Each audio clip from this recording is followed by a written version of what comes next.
Esa Putri Nasrul, mahasiswi dari Universitas Khairun Ternate, Fakultas Ekonomi dan Bisnis Prodi Akuntansi.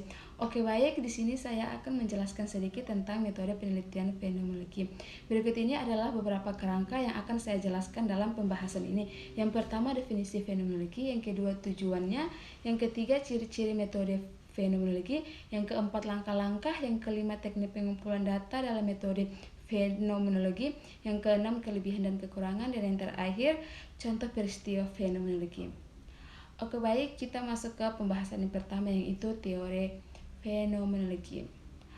Yaitu fenomenologi adalah sebuah metode dan teori yang berusaha untuk memahami bagaimana manusia mengalami dan memaknai dunia di sekitarnya. Fenomenologi berfokus pada pengalaman subjektif individu dan berusaha untuk mengungkap struktur kesadaran yang mendasari pengalaman tersebut. Oke, baik, kita masuk ke pembahasan kedua, yaitu tujuan fenomenologi. Fenomenologi memiliki beberapa tujuan, antara lain yaitu yang pertama, memahami pengalaman manusia. Tujuan utama fenomenologi adalah untuk memahami bagaimana manusia mengalami dan memaknai dunia di sekitarnya. Fenomenologi ingin memahami bagaimana realitas terungkap bagi individu dalam pengalamannya dan konkret dan subjektif. Yang kedua, mengungkap struktur kesadaran, yaitu fenomenologi ingin mengungkap struktur kesadaran yang mendasari pengalaman manusia. Hal ini dilakukan dengan menganalisis bagaimana manusia mempersepsikan, memikirkan, dan merasakan dunia.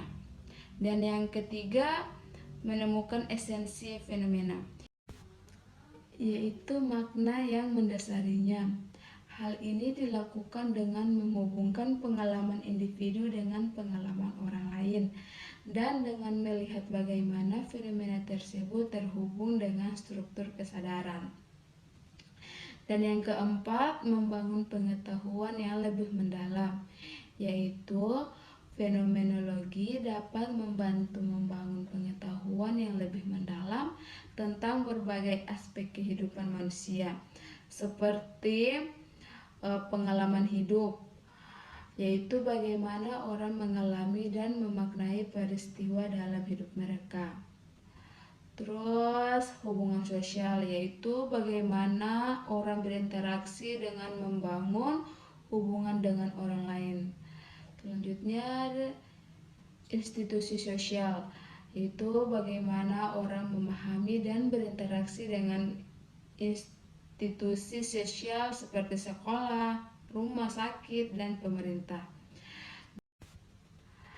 Yang kelima, memperkaya pemahaman kita tentang dunia, yaitu fenomenologi dapat memperkaya pemahaman kita tentang dunia dengan membuka wawasan baru tentang bagaimana manusia mengalami dan memaknai realitas.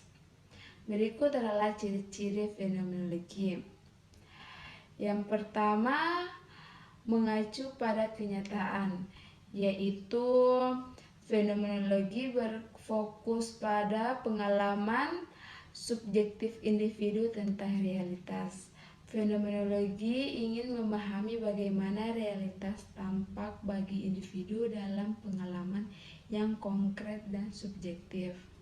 Yang kedua, memahami arti peristiwa, yaitu fenomenologi ingin memahami arti peristiwa dan keterkaitannya dengan orang-orang yang berbeda dalam situasi tertentu. Fenomenologi ingin memahami bagaimana individu mengalami dan memaknai peristiwa-peristiwa dalam hidup mereka. Yang ketiga, memulai dengan diam, yaitu fenomenologi memulai dengan diam ini berarti menunda asumsi dan prasangka tentang dunia untuk melihat dengan cara baru. Fenomenologi ingin melihat dunia dengan mata segar dan tanpa prasangka. Dan yang keempat, deskripsi fenomena, yaitu fenomenologi menggambarkan fenomena dengan cara yang jelas dan rinci. Fenomenologi ingin menggambarkan bagaimana fenomena itu tampak bagi individu. Dan yang kelima, reduksi eidetis. Fenomenologi melakukan reduksi eidetis, ini berarti menemukan esensi fenomena dengan menghubungkan pengalaman individu dengan pengalaman orang lain dan melihat bagaimana fenomena tersebut terhubung dengan struktur kesadaran. Yang selanjutnya langkah-langkah dalam metode fenomenologi. Yang pertama, reduksi fenomenologi. Langkah pertama adalah melakukan reduksi fenomenologi. Ini adalah proses menunda asumsi dan prasangka tentang dunia untuk melihatnya dengan cara baru. Yang kedua, deskripsi fenomena. Langkah kedua adalah menggambarkan fenomena dengan cara yang jelas dan rinci.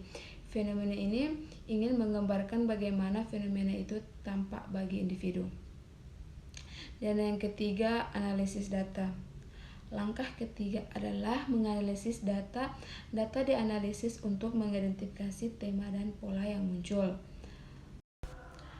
Oke, yang selanjutnya pengumpulan data dalam metode fenomenologi. Yang pertama, wawancara mendalam. Yang kedua, observasi partisipan. Dan yang ketiga, analisis dokumen. Kita berlanjut ke kelebihan metode fenomenologi. Yang pertama, memberikan pemahaman yang mendalam tentang pengalaman manusia. Yang kedua, membantu untuk mengidentifikasi struktur kesadaran yang mendasari pengalaman manusia. Dan yang ketiga, membantu untuk membangun pengetahuan yang lebih mendalam tentang berbagai aspek kehidupan manusia. Yang selanjutnya, kekurangan metode fenomenologi. Yang pertama, sulit untuk dilakukan dan membutuhkan waktu yang lama. Yang kedua, hasil penelitiannya bersifat subjektif dan sulit untuk digeneralisasikan. Dan yang ketiga, membutuhkan peneliti yang memiliki pelatihan khusus. Selanjutnya adalah beberapa contoh peristiwa fenomenologi. Di antara lain, yang pertama, pengalaman religius, yaitu saat seseorang merasakan kehadiran Tuhan atau kekuatan yang lebih tinggi. Yang kedua, pengalaman traumatis, yaitu saat seseorang mengalami peristiwa yang sangat menyedihkan atau mengerikan. Dan yang ketiga, mengalami deja vu, saat seseorang merasa pernah mengalami situasi yang sama sebelumnya meskipun sebenarnya tidak pernah terjadi apapun. Terima kasih telah menyaksikan video ini yang menggali ke dalam pengalaman fenomenologi. Semoga perjalanan ini telah memberikan pemahaman lebih dalam tentang bagaimana kita mengalami dunia di sekitar kita. Jangan ragu untuk berbagi pemikiran dan pengalaman Anda di komentar. Sampai jumpa di video berikutnya. Bye-bye.